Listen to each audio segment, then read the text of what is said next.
El reinado de Isabel II constituye una etapa revolucionaria y esencial de la historia española. Es el paso de una monarquía absoluta a un estado burgués parlamentario. Además, se produce una serie de transformaciones que suponen el desmantelamiento del sistema social y económico del antiguo régimen y la organización jurídica de un sistema de capitalismo moderno.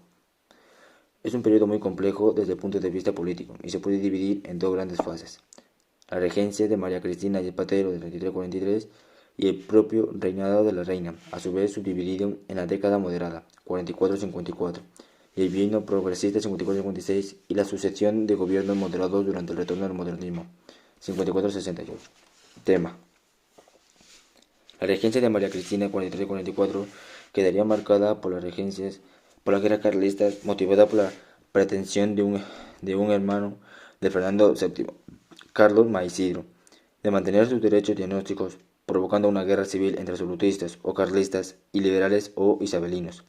La primera guerra carlista tendría como escenario el País Vasco, Navarra, Cataluña y el Maestrazgo, desplegando su actividad en el centro norte peninsular. Así dentro de hechos de armas destacada la expedición real, encabezada por don Carlos y dirigida por el general Cabrera hasta las puertas de Madrid. Igualmente sobresale la figura de caudillo militar Zumalacárregui, organizador de una resistencia vasco-navarra, a cuya muerte es el sitio de Bilbao. El carlismo se fragmentó entre los leales a Carlos, exiliado en Francia, y los partidarios de la paz, los mismos que pondrían fin al conflicto a través del convenio o abrazo de Vergara entre el carlista Maroto y isabelino. El patero, a cambio del reconocimiento de Isabel, se confirman algunos derechos forales y los empleos y los grados del ejército carlista. Sin embargo, esta doble visión de España permanecería durante todo el siglo XIX, pues a cada cambio de sistema político se iniciaría otra vez una nueva sublevación carlista. Segunda Guerra Carlista 46-49 y Tercera de 72-76. A pesar de la guerra, la obra política de Primera Regencia se caracteriza por la organización estatal en 49 provincias, diseñada por Javier de Burgos, la desamortización de Mencibal y el Estatuto Real. Es una especie de carta otorgada por lo que en el 36 un grupo de suboficiales obligó a María Cristina a sancionar nuevamente la Constitución de 1812. Nacía poco después la Constitución de 1837, aunque más moderada que la PEPA. Sin embargo, la Ley de Ayuntamiento de 1840 fue el que provocó la renuncia de María Cristina y la asunción de la regencia por el general Zapatero, 40-43, quien gobernaría de forma dictatorial en aras del liberalismo a ultranza, por lo que pronto se quedaría sin apoyos. En consecuencia, el general Narváez protagonizó un nuevo pronunciamiento y proclamó con 13 años la mayoría de edad de Isabel II. La primera etapa del reinado de Isabel II se conoce como la década moderada, del 44 al 54, asentada sobre la nueva Constitución de 1845, en la que no se regulan los derechos sino por leyes posteriores y por lo que se incrementaba el poder de la corona y del gobierno en detrimento del Parlamento bicameral.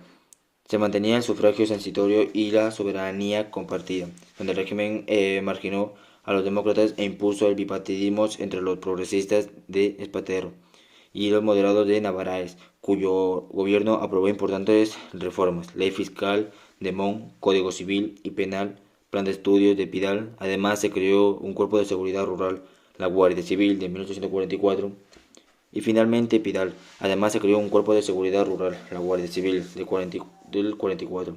Y finalmente, un régimen formó un contrato con el Vaticano del 51, por lo que la Iglesia lo reconocería y se aceptaba la desamortización de Mencibal a cambio de su mantenimiento económico. Oficialidad y presidencia educativa. Tras una década de autoritarismo y corrupción, el general Don Emilio Don el Guidero, otro lanzamiento. Se trataba de una reacción de los liberales progresistas deseosos de poner en práctica sus ideales según su programa, el Manifiesto de Manzanares, redactado por el joven Cánovas de Castillo. Comenzaba así el bienio progresista, 54-56, bajo la dirección nuevamente del general Zapatero. Constitución non nata de 55, desamortización de mandos y la ley de ferrocarriles y la ley bancaria. El retorno al modernismo llegaría nuevamente a la mano de Narváez, restaurándose la Constitución del 45, organizándose el sistema educativo, etc. Destacaría una fase del gobierno largo del general Danler, a través del nuevo partido de Unión Liberal. Por último, la intimidación de las grandes potencias, España intervendría en el exterior. Enviada por su primer gobernador de Guinea, participaba en la anexión francesa de Annam y en la conquista de Raigón, que se ocupó momentáneamente Santo Domingo, colaborando en México con Francia e Inglaterra en la aventura liberal de Maximiliano de Asturias, y se acabó con el rocambolesco bombardeo de Valparaíso y el Callao, donde la crisis económica menisecular, la posición obrera y de los partidos marginados y de los partidos republicanos, las intentonas de nuevo pronuncian, etc. Conclusión. Podríamos concluir diciendo que durante esta etapa se produjo la decisiva transformación de la sociedad española con la implantación del Estado liberal.